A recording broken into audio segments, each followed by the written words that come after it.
Hi, welcome back to Gen Z Bible class, where we are talking about Abram. And we've looked at a bunch of stuff that's happened in his life so far. And we're coming to realize that Abram is a true man of God, that he's willing to trust God in all kinds of things and see God bless him in many, many ways. So in case you hadn't been with us in previous episodes, you don't know anything about Abram. By the way, you might know him as Abraham. His name gets changed eventually in the story, but where we are right now, we're still calling him Abram. So this is just a very real quick rundown on what's happened so far. He starts out with his father, who is named Terah, from the land of Ur, and they're called, the Lord commissions them to go up to the land of Canaan, which is like where Israel is right now. And so they head off, they pack up all their stuff, and they are fairly wealthy, so they've got a lot of animals and they've got a lot of people that they're responsible for. They head north, they end up in a little stopover in a land called Haran. And it was here, interestingly, where God blessed them even greater. So they accumulated even more wealth. And it was also here where Abram's father dies. And maybe that's why they stopped there. He couldn't keep traveling. We don't know. But once he dies, the Lord sort of taps Abram on the shoulder and reminds him, you're supposed to be heading to Canaan. So that's exactly what he does.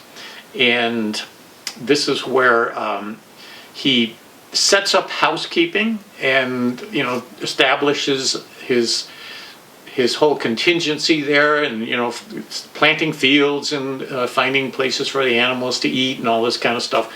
A lot of busy work, and we don't know exactly how long he was there, but eventually something really bad happens if you're a farmer, and there is a very severe famine. And there's basically little you can do as a farmer if you don't have water. Some of us that live in the cities don't really understand how important a little thing like water is, but there was a drought, and Abram was forced to make a decision in order to survive. I mean, this wasn't just an inconvenience, this was a life and death matter. And so he had to flee to Egypt to find water, just to be able to survive. And the interesting thing about that whole story was he would have thought, maybe he was just thinking, I'll go down there, I hope I don't lose everything as long as I can stay alive. But the way this whole experience in Egypt goes is he ends up coming back with more stuff than he took. I mean, this was an example of how God provided for him. And I think that's why he had learned day by day, to trust God and to see God do great things.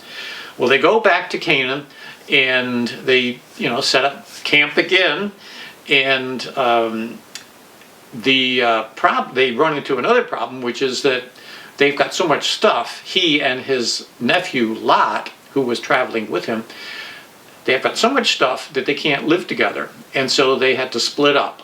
And all this is going to come into the story a little bit later. But Abram gives Lot the opportunity to decide where he wants to go, and Lot looks around and he sees this very fertile green valley, and that's where he decides to go. This is the Jordan Valley.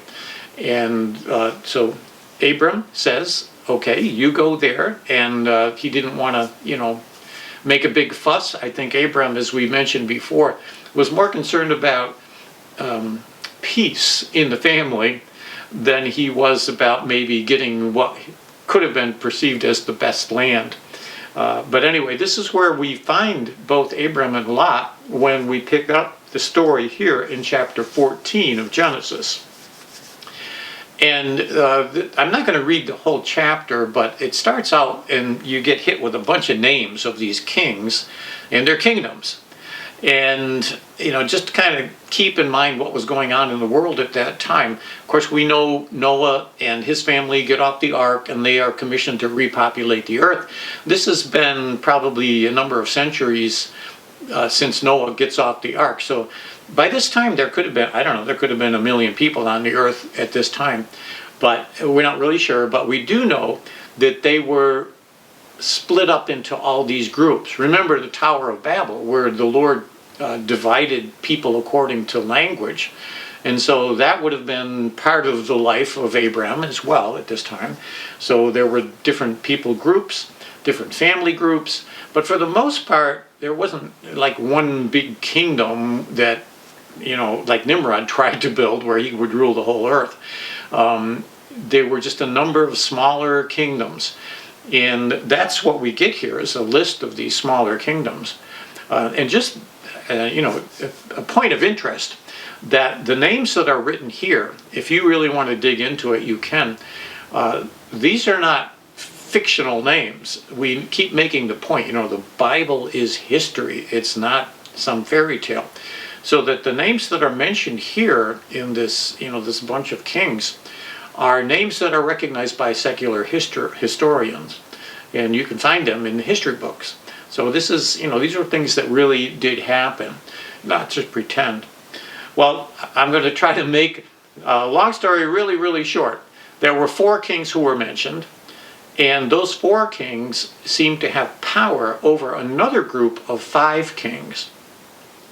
And amongst those 5 kings were 2 of them we know were the kings of Sodom and the king of Gomorrah. Sodom and Gomorrah. Now, if that doesn't ring a bell, and that doesn't sound familiar to you, well, there's a big thing that happens in Sodom and Gomorrah that we're going to be getting to in the future. So just keep that in mind.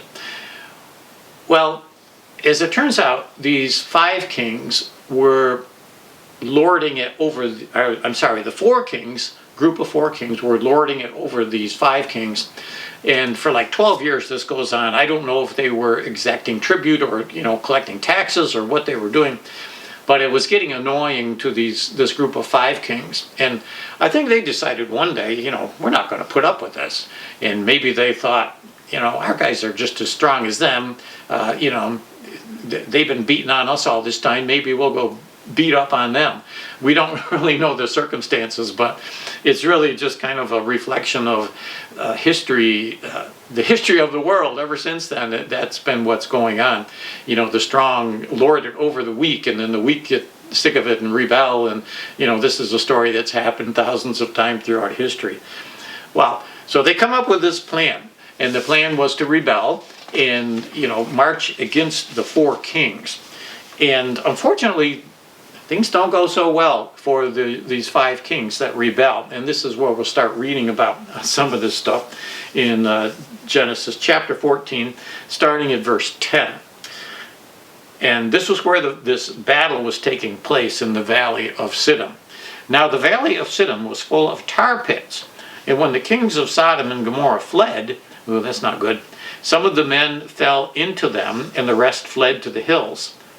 Now the 4 kings seized all the goods of Sodom and Gomorrah, all their food, and then they went away. They also carried off Abram's nephew Lot and his possessions, and since he was living in Sodom. So things don't go so well for the 5 kings who rebelled, and it really makes the 4 kings mad. So they basically come in, and they're not just taking tribute from them; they're taking everything that they have. And this is where Lot comes in. Abram and Lot come into the story, because Lot is one of those people that got taken away by those 4 kings. So now things are getting exciting, and we have to see what happens next. And we're going to read again in Genesis 14, and I'm going to start at verse 14. When Abram heard that his relatives had been taken captive, he called out the 318 trained men born in his household and went in pursuit as far as Dan. During the night, Abram divided his men to attack, and then he routed them, pursuing them as far as Hobath, north of Damascus, and he recovered all the goods and brought back his relative Lot and his possessions together with the women and the other people. I'm sure there were some really grateful people when they saw Abram come. He takes his 318 men, and just another thing to think about. Now, we don't have a lot of details about how strong these other kings were, but it just seems to me like 318 men against 4 other kingdoms didn't seem like a good idea. I mean, I think that Abram must have been undermanned. But something about him, we learned something about him and his willingness to, really step out in faith and go after. Number one, he really put a premium on his family, and he was willing to risk his life and everything that he owned to save them. Because if he had gone out after these kings and gotten beaten, I'm sure they would have just come in and taken all his stuff as well, and he would have been ruined. But he goes out in faith, and fortunately, as we read, the battle goes in his favor. He comes up with some, you don't know the details, again, some military strategy. He attacks at night, which wasn't the norm for that time. It splits his guys into two groups, and we don't know exactly what happened, but the bottom line is, I think God gave him the victory, and he comes back as a hero. And now this is where it gets even more interesting, because what happens next is I don't know if they had a victory parade for him. When somebody wins the Super Bowl or the World Series, and they go back to their hometowns and they have a parade, and there's marching bands and confetti and all kinds of celebration. Well, I don't know what the custom of the day was, but we do know that Abram was received by two separate kings as, I guess, part of his victory reception. And one of those kings was a king by the name of Melchizedek. And this is where it gets kind of interesting. And we'll read about that in verse 18 of chapter 14, where it says, "Then Melchizedek, the king of Salem, brought out bread and wine, and he was a priest of God Most High, and he blessed Abram, saying, Blessed be Abram by God Most High, creator of heaven and earth. And praise be to God Most High, who delivered our enemies into your hands. And then Abram gave him a tenth of everything." There's a bunch of stuff going on here. Now, this Melchizedek is very interesting because he is both a king, but he is also a priest. And I think the thing, obviously Abram must have known him. He's the king of Salem, which actually means that he was the king of Jerusalem, Jerusalem, king of peace. And this goes back way before Jerusalem is even, established. But he was from that area, from that spot.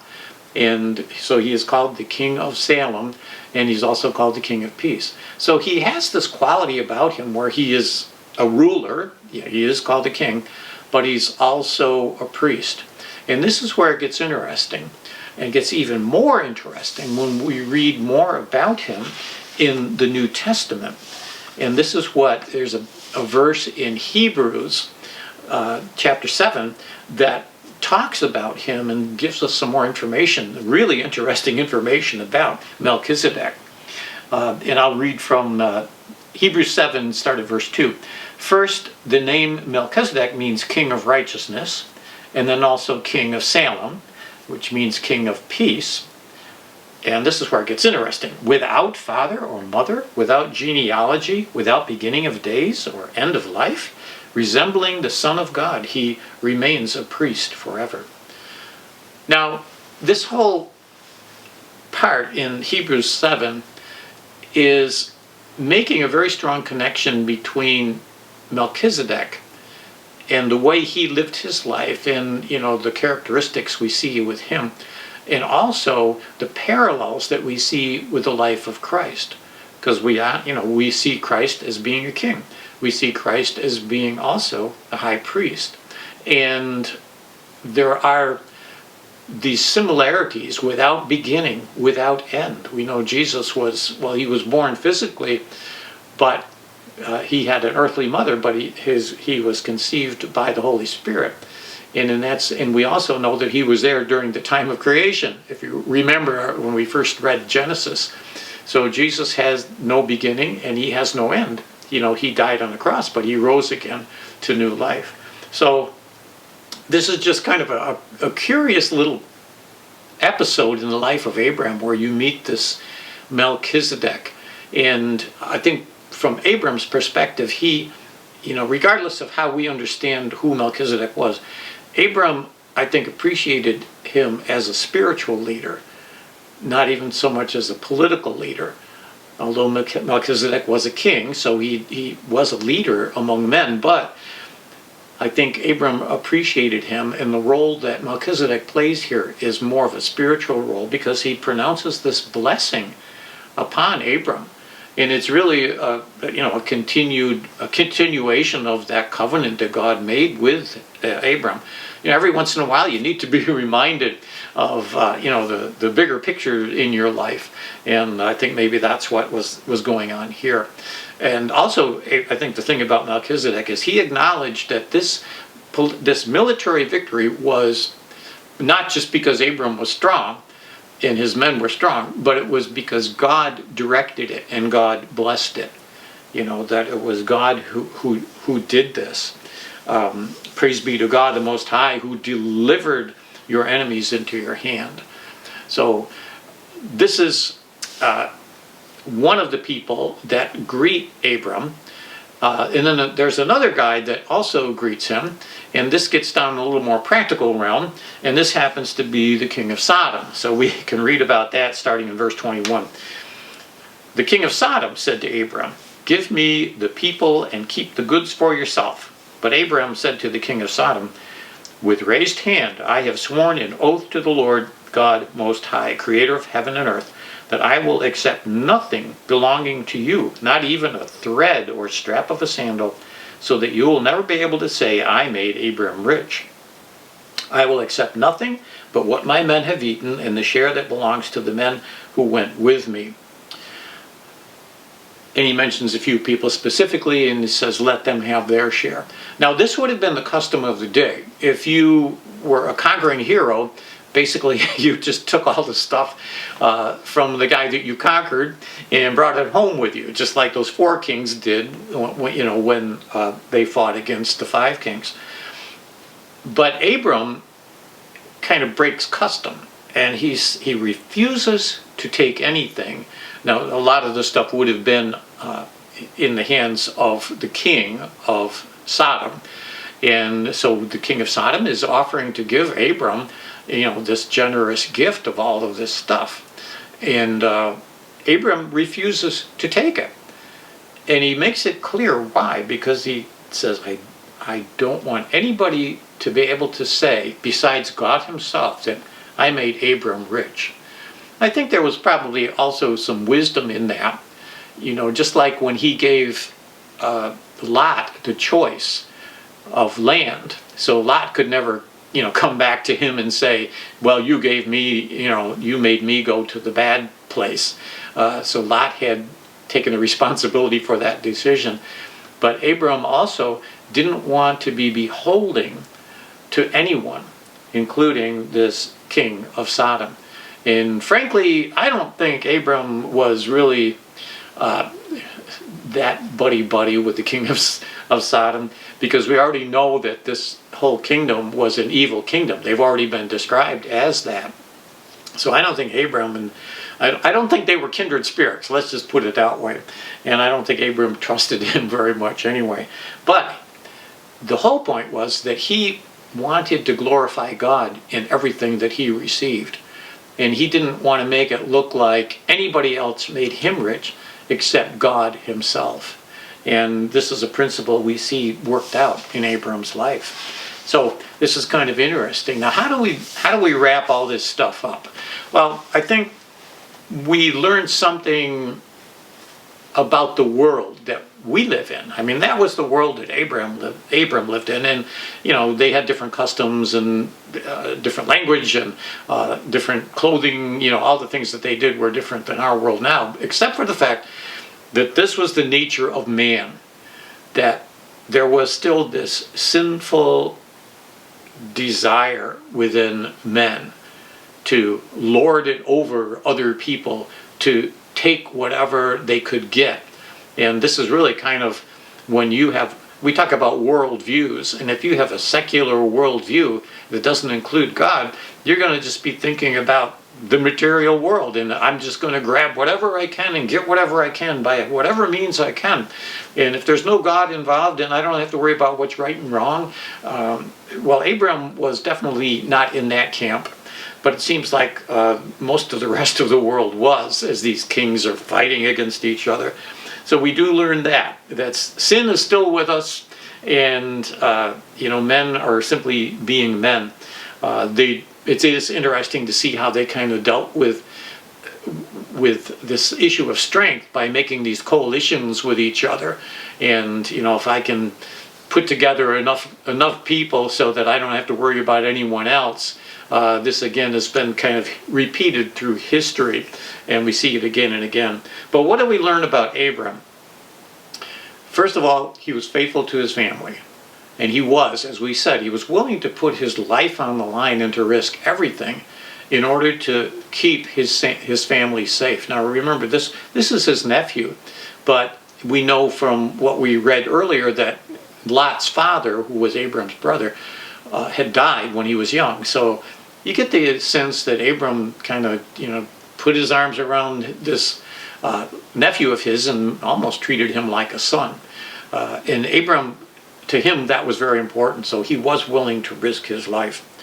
But I think also we see that he's willing to trust God for really big things. And when he did take his little army of 318 men and went out after, we don't know how many, these four kings, we don't know how big their armies were, but I think he knew in his heart that this, humanly speaking, was a foolish thing to do. But he, by this time in his life, had learned to trust God. And he'd already proven that God does amazing things. And so he was willing to step out in faith. I think also we see very clearly that the most important thing for Abram was his relationship with God. It wasn't his relationship with men in the world around him. But he was so dedicated to God, and that's going to come out even greater ways as we continue on in the story of his life. But I think it sets a good example for us. The Bible gives us these principles, but then this is a great thing about the Bible. It demonstrates them in the lives of real people. So you can see how these principles of following God, obeying God, trusting God, you can see how they work themselves out in real life, in real time. And I think we can all look to Abram as an example for how to live this life of faith. So this is where we're going to end today in this little part of Abram's life. There's still a lot more to come. So I hope you're able to join us next time as we look at the life of Abram on Gen Z Bible class.